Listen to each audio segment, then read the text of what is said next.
Joined by Hussain Abdul-Hussain. He's a research fellow at the Foundation for Defence of Democracies. Welcome, Hussain. Good to see you, as always. So a security deal with Syria sounds impressive. Is this something that Israelis should be optimistic about?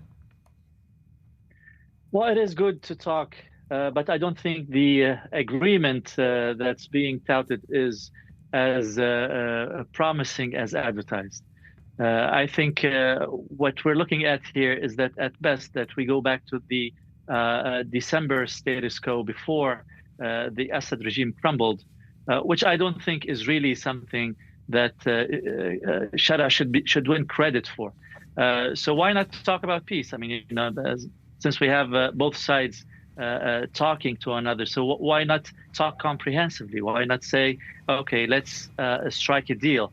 Not an interim one that only goes to December 2024. Well, limited or not, al-Shara is being embraced by the world, isn't he? He is set to cap his extraordinary journey to respectability when he addresses the UN next month. He started out, of course, as an al-Qaeda fighter. Do you think that the West was right to embrace him? No, I disagree with the West. I think he hasn't really shown what it takes for the recognition that he demands. I think he is employing the Assad model, in which that he pretends that he is willing and open to talk to Israel, and in return he gets recognition. And at the end of the day, we're all stuck with the same old Undorf line of 1974. Whatever Shara is offering, I don't think is good enough for the world to say, look, we have a man of peace and we should all talk to him and recognize him. Yesterday, the spiritual leader of the Druze in Syria called for full autonomy for the Druze, and the Kurds in the north of Syria are holding on to their positions and refusing to disarm as well. Do you think Israel should be more proactive about talking to other actors in Syria? Well, I think the world should get involved. I don't think this is an Israeli issue. Of course, Israel has strategic interests on its northern border, which is slightly near the Druze area in the south. But the Kurds, the Alawites, I think the world should come to terms with Shara that whatever he's offering these Syrian citizens does not really treat them like citizens. For these people to join a future Syria, they have to be offered guarantees of equal citizenship, which is not being offered at the time.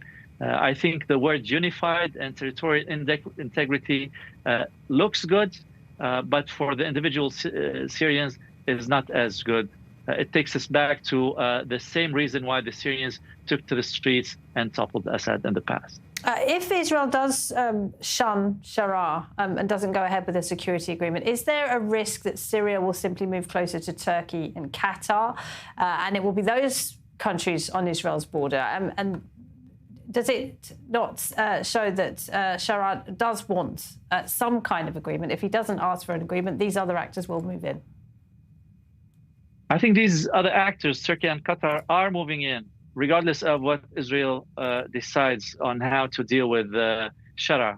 This is not, it's not an issue that if there's a security agreement, it means that Shara will distance himself from Turkey and Qatar. And I think Turkey and Qatar are the first and foremost culprits for keeping things unstable inside of Syria, of course, because of the long-time animosity between Turkey and the Kurds of Syria. So regardless of what Israel does, regardless of what other captors do, including Saudi Arabia, I think Shara is close to Turkey and Qatar. And I think these two countries are now surging inside of Syria and probably inside of Lebanon too. Hussain, thank you very much. Great to talk to you. Hussain Abdul-Hussain at the FDD.